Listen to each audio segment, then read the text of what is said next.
the connectors.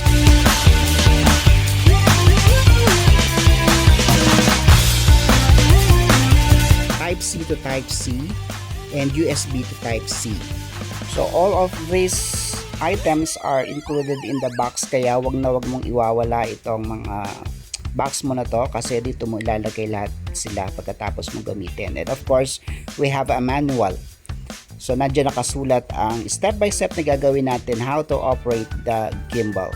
Itong ating Hohem i-Series M6 ay ma-fully charge natin within 3 hours. And then yung discharge naman niya nakadepende sa paggamit mo. Ito yung ating cellphone holder or cellphone clipper. Diyan natin ilalagay yung ating gadget. And then pwede natin siyang i-turn kung pa-horizontal or vertical yung position. Then we have the AI sensor. So ito yung magtatrack sa ating movement para sunod lang ng sunod sa atin yung camera ng ating cellphone. Yung connection